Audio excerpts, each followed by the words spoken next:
암호학자가 바라보는 블록체인입니다. 여러분 박수로 환영해 주시기 바랍니다.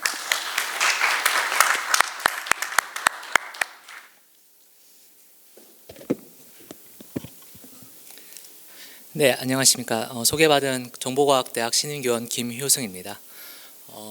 오늘 제가 발표드릴 주제는 암호학자가 바라보는 블록체인입니다. 먼저 이렇게 훌륭하신 분들 앞에서 발표를 할 기회를 주셔서 정말 감사드리고 영광스럽습니다. 암호학은 소개받은 것처럼 저의 전공입니다. 그래서 저의 전공인 암호가 블록체인과 결합을 해서 어떤 시너지를 냈는지, 그리고 그 흐름 안에서 저는 어떤 연구를 수행했는지 소개할 수 있는 자리가 될 것 같습니다. 모두들 우려하신 것 같아서 제가 기술적인 내용은 최대한 배제하고 쉽게 설명할 수 있도록 준비했습니다. 먼저 암호학에 대해서 조금 소개를 드리려고 합니다.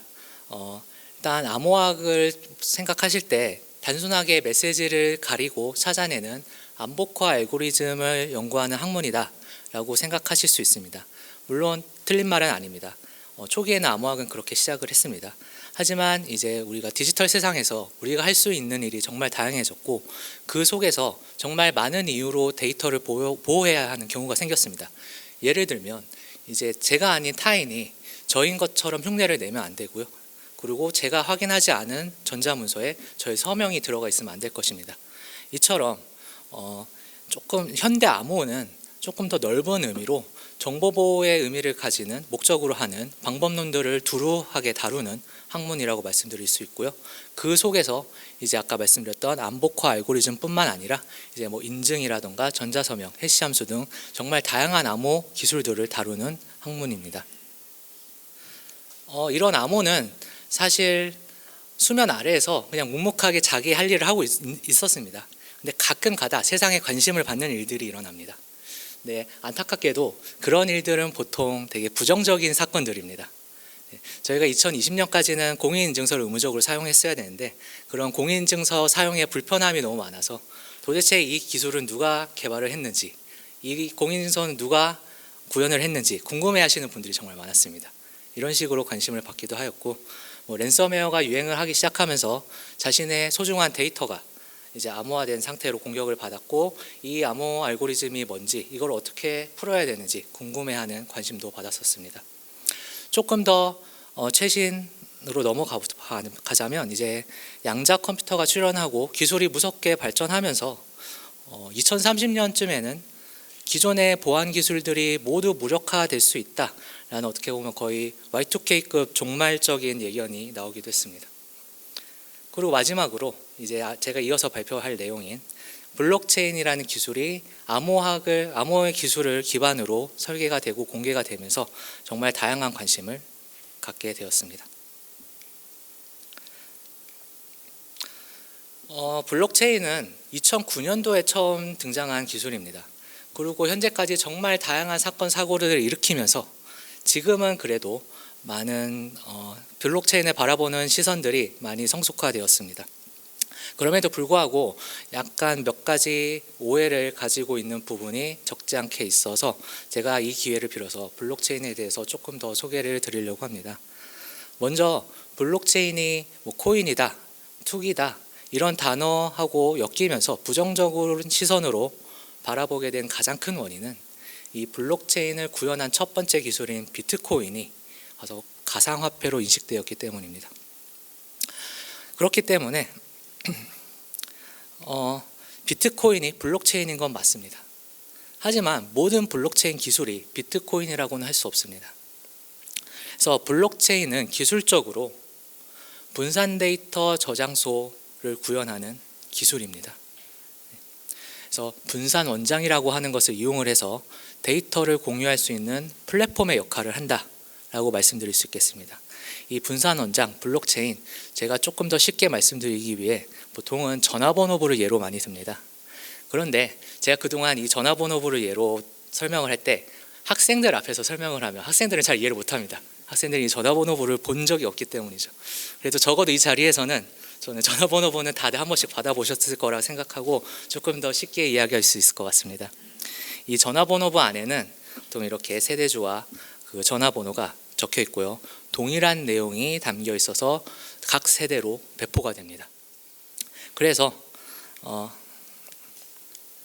만약에 이 저에 대한 전화번호를 누군가가 악의적으로 번호를 바꾸고 싶다면 모든 세대에 침입을 해서 전화번호부를 꺼내서 그 부분을 펼쳐놓고 저의 옆에 적혀있는 전화번호를 일일이 다 바꿔줘야 됩니다.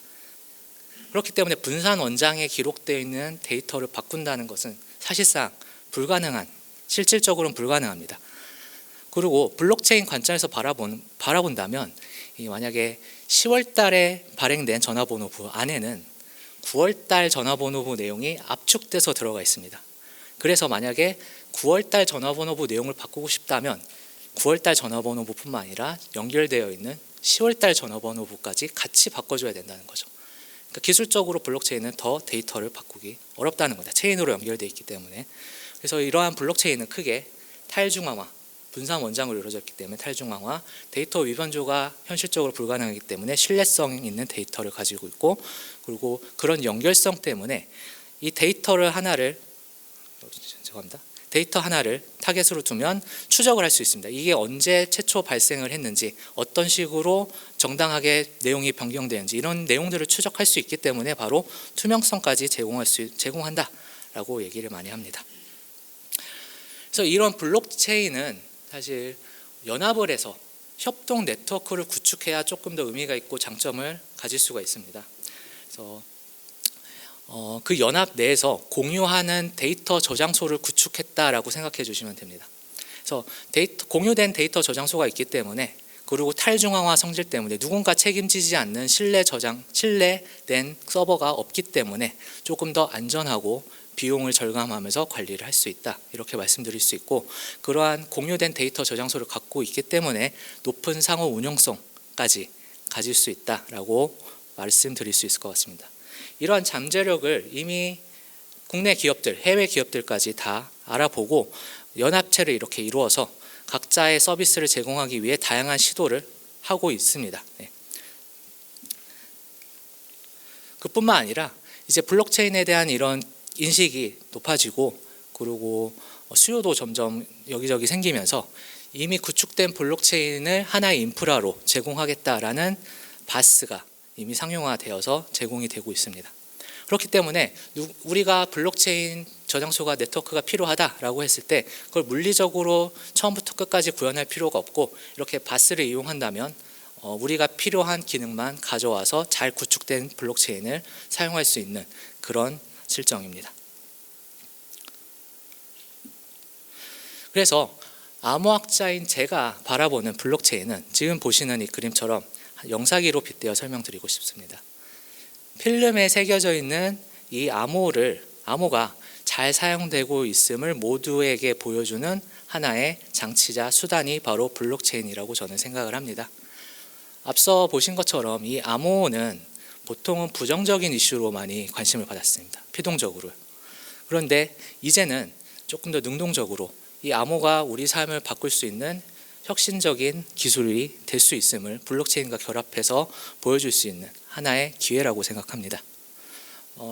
저는 그래서 이 블록체인을 암호를 위한 블록체인의 관점으로 바라봤다면, 조금 더 넓게 바라보면 블록체인을 위한 암호도 존재하고 결국 상호를 위해 존재하는 상호 의존적인 관계를 가지기도 합니다. 그래서 이 블록체인은 암호를 기반으로 설계가 되었기 때문에 당연히 블록체인 설계에 암호가 기여를 했고, 조금 더 나아가서 최신 2세대, 3세대 블록체인이 제공하는 신기술들을 구현하기 위해서도 암호 기술이 들어갑니다. 반대로 암호를 위한 블록체인, 그러니까 제가 주로 바라보는 관점은 먼저 가장 베이스인 분산 데이터 저장소로 활용이 되는 것이고, 그것의 가장 대표적인 예는 이 DID 인증 및 자격 증명의 역할을 하는 것입니다.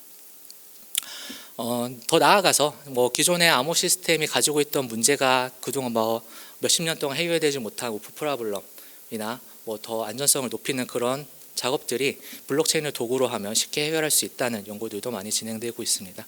제가 이렇게 DID 인증 및 자격 증명에 강조를 한 이유는 이 부분이 저의 연구 주제이자 지금까지 연구를 수행한 내용이기 때문이고, 앞으로 이어서 설명드리려고 하기 때문입니다. 그래서 이 DID 인증 및 자격 증명을 설명하기 위해서는 우리가 오프라인에서 아니면 현재 온라인 체계에서 어떤 식으로 신원 인증이 이루어지는지, 자격 증명이 이루어지는지 먼저 말씀을 드려야 될 것 같습니다. 보통 오프라인에서 우리가 편의점에서 주류를 구입할 때 성인임을 인증한다라고 생각을 했을 때 신분증으로 제시하게 되어 있습니다. 운전면허증을 예로 들면 그 운전면허증 안에는 사진, 생년월일, 이름 등 정말 다양한 정보들이 들어 있습니다. 근데 우리가 생각을 해보면 사진을 통해서 이 운전면허증이 제 거임을 알려주고 그 운전면허증 안에 적혀있는 생년월일로서 내가 성인임을 알려주면 되지, 그 나머지 정보들은 보여줄 필요가 없습니다. 그렇기 때문에 오프라인에서 이런 자격 증명을 할 때는 필요 이상의 개인정보가 노출된다라고 말씀을 드릴 수 있을 것 같습니다. 현재 온라인에서도 어떤 식으로 인증이 되는지 말씀드리겠습니다.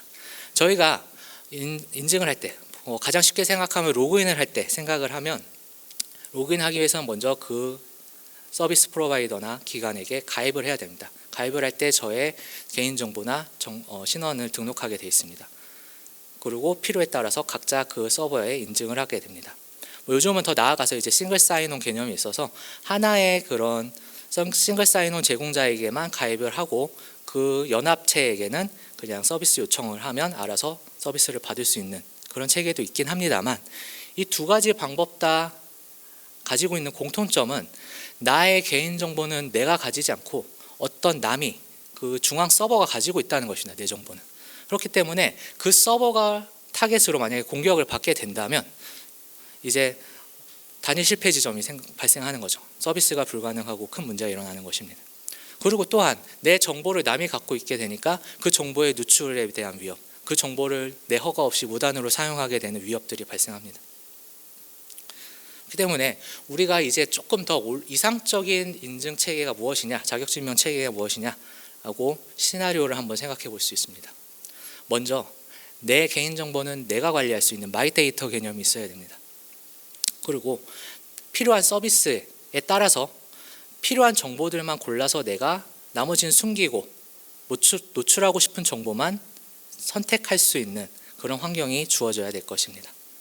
더 나아가서 내가 국내에서 받은 운전면허증이 전 세계 어디서나 언제 어디서나 별다른 큰 노력 없이 유효성을 검증받을 수 있는 더 이상적인 환경도 생각해 볼 수 있겠습니다.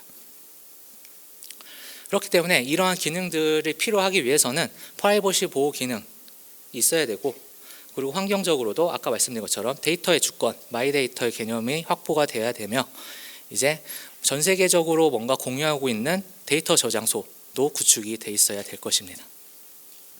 그렇기 때문에 이 DID 인증 및 자격 증명이라는 것은 이제 블록체인 기반이 생략돼 있어서 앞에 붙여서 생각을 해보자면 바로 앞서 보신 이상적인 인증 자격 증명을 할 수 있는 그런 개념이자 기술입니다.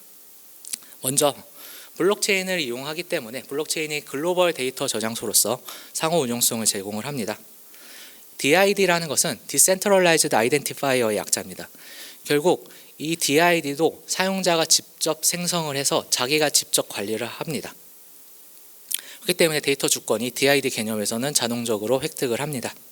그리고 마지막으로 자격 증명을 위해서 필요한 크리덴셜 인증 기술을 사용합니다.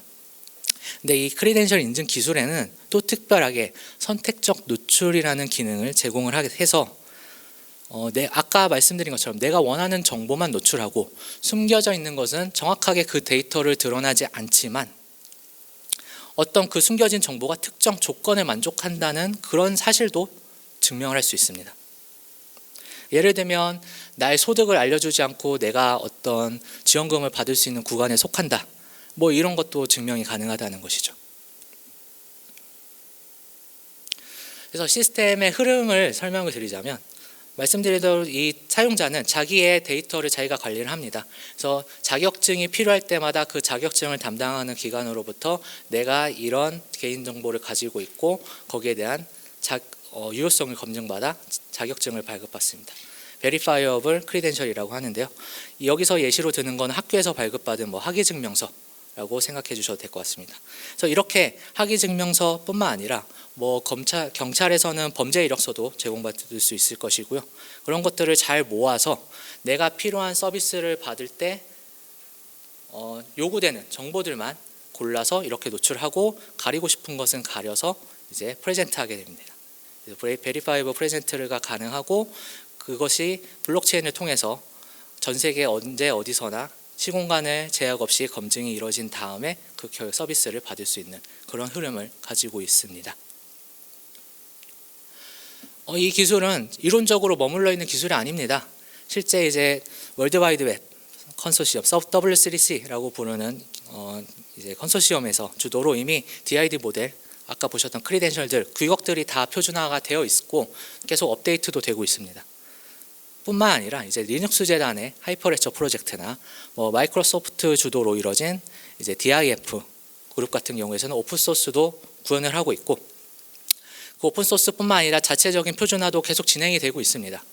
그렇기 때문에 실제로 DID 인증, 자격 증명 라이브러리를 가져와서 우리가 직접 구현해 볼 수도 있습니다. 국내에서는 SKT 이니셜 서비스로 이제 자신의 신원 증명, 자격 증명 다 할 수 있고 예를 들면 대학교 학생증, 교직원증 아니면 공기업의 공문서 발급받을 수 있습니다. 그리고 그 이니셜 연합체에 속한 기업들, 기관들은 아주 손쉽게 유효성을 체크를 할 수가 있습니다. 예전처럼 각자 서류를 떼기 위해 이 기관 저 기관을 돌아다닐 필요가 없어진다라는 얘기입니다. 해외에서도 유로 회원국들이 이미 블록체인을 구현을 해서 인프라스트럭처를 구축해 놨습니다. EBSI라고 하는데요. 그래서 요즘 유럽에 많이 난민들이 들어오는데 그 난민들의 신분을 인증하기 위해 아니면 국가 간의 학위 증명 위해 예를 들면 벨기에에서 받은 학위를 프랑스나 이탈리아에서 손쉽게 검증할 수 있게끔 그런 국가 간 인증 서비스를 실제로 제공을 하고 있습니다.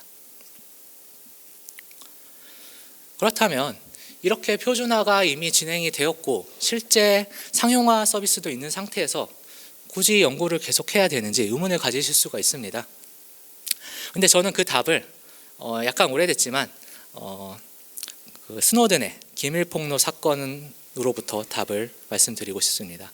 2013년 이제 스노든 사람인데요. 스노든의 이름은 스노든이 미 국가안보국 NSA가 무차별적으로 동맹국 적대국 가리지 않고 도청 감청을 해왔다라는 사실을 폭로하게 됩니다. 전 세계가 좀 그때 충격을 많이 받았는데요. 그 폭로한 내용을 살펴보자면 일단 NSA에서 개발한 암호학적 기술 중 하나인 암호학적 난수 발생기가 있습니다. 이게 국제 표준인 ISO에도 등록이 되었는데 그 안에 백도어가 심겨져 있었습니다. 그래서 NSA가 그 백도어를 이용해서 암호문을 해독을 할 수가 있었습니다. 폭로 전까지는 그 사실을 아무도 몰랐고요. 그렇기 때문에 이 보안이라는 것은 국가 안보의 차원상 아니면 우리의 기술 유출을 막기 위해 독자적인 원리로 설계를 하는 원천 기술을 확보하는 것이 반드시 필요합니다. 그렇기 때문에 지금 표준화 기술이나 이렇게 사용하고 있는 기술이 다 외국에서 개발된 기술이기 때문에 저는 우리의 기술을 확보하기 위해서 계속 연구를 진행하고 있습니다. 하지만 이제 약간 실사용을 위해서는 몇 가지 기능들을 더 추가해야 되기 때문에 저는 이제 그런 기능을 확장하기 위해서 지금도 연구를 하고 있고 앞으로도 연구를 할 계획입니다. 이 한림대 정보과학대학 내에는 약간 구현을 정말 잘하시는 교수님들, 연구자들이 많기 때문에 일단 저의 능력을 벗어나서 실용화 연구까지 진행하기 위해서는 그분들과 협력이 저는 반드시 필요하다고 생각하고 약간 상용화 수준의 구현 결과물을 얻는 것까지 저는 목표로 하고 있습니다. 그래서 제 발표는 여기까지입니다. 감사합니다.